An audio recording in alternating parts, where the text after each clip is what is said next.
Legend has it that he strangled a lion with his bare hands, that he was the strongest mortal who ever lived.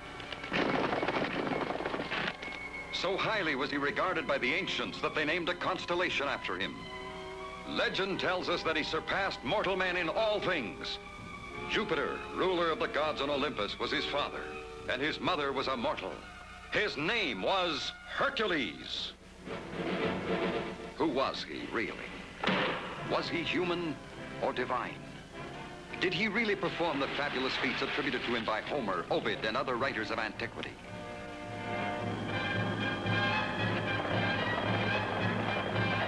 Emerging now from the legend that lies buried in the obscuring mists of time comes a recreation as authentic as research and study could evolve. The motion picture, Hercules Unchained.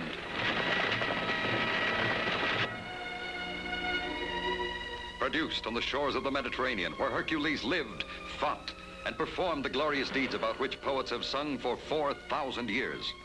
These things emerge as being factual about Hercules, that he was the outstanding athlete of his time,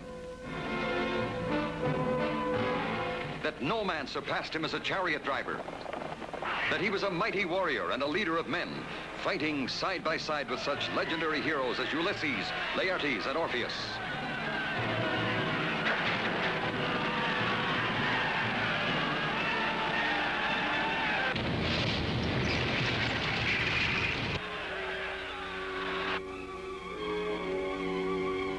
We know, too, that he was a wanderer, for his name appears in the history of many ancient cities of the period.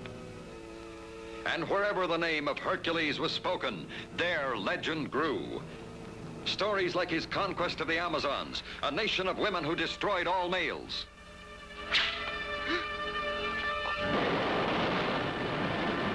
His quest with Jason and the Argonauts for the Golden Fleece.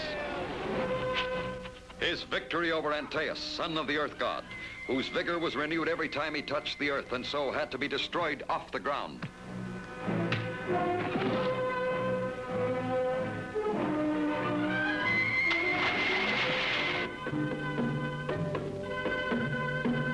His sojourn in the court of Omphale, queen of Lydia, who used the magic waters of Lethe to bewitch Hercules into forgetfulness.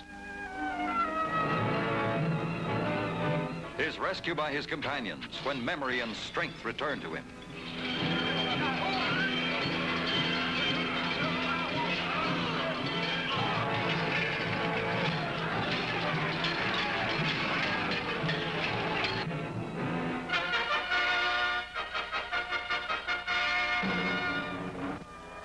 The siege of Thebes, where hostages were thrown from the walls.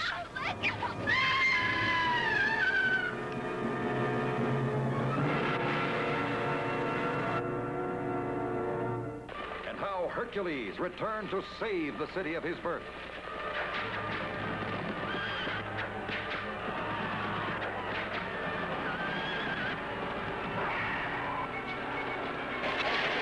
This half-man, half-god, who wandered the face of the earth, found his destiny at last in Iole, daughter of the king of Jolko.